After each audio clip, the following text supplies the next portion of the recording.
Macron, il est là en train de nous parler d'autonomie alimentaire, mais on le sait tous qu'en vérité, il est en train d'étrangler nos paysans.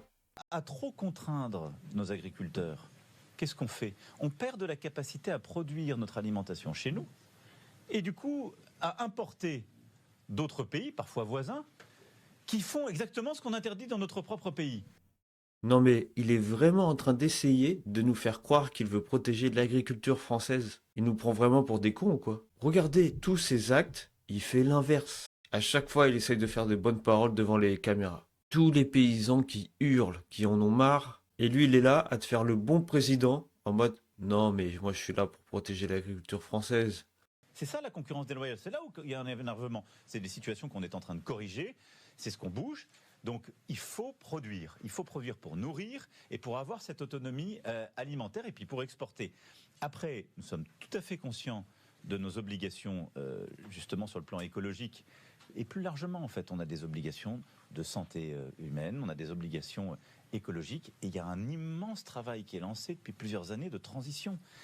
Non mais là c'est du vrai foutage de gueule. D'un côté, il interdit aux paysans français des produits et des pratiques, mais de l'autre, il signe Mercosur, importation massive de viande et céréales venues d'Amérique du Sud. Mais comment il ose dire ça devant les caméras? Il nous fait croire qu'il veut protéger la production française, alors qu'on va tous manger des steaks brésiliens qui sont nourris aux hormones. En fait, tout ça c'est du business pour dépenser moins d'argent. Vu qu'il sait qu'il a une grosse dette, qu'il a endetté toute la France. En fait, il essaie de réduire les coûts en nous faisant de manger de la merde. Et il faut que vous vous représentiez que nos agriculteurs, ils ont engagé une des transitions les plus ambitieuses. Il y a un énorme travail qui a déjà été fait. Plus de 90% des produits phyto qui étaient les plus dangereux, on les a sortis. On est aujourd'hui en train, à chaque fois qu'il y a un substitut, de pouvoir bouger les choses. Faut qu'on en parle aussi des normes qui sont totalement absurdes. Quand on voit les paysans français qui doivent suivre des normes ultra strictes.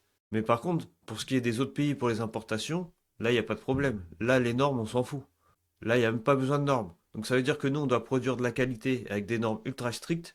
Mais par contre, tout ce qu'on va produire, on va l'envoyer à d'autres pays. Ce que les autres pays font sans normes, sans suivi, eh ben c'est nous, on se le mange. Donc ils nous l'envoient à nous et nous, on le mange.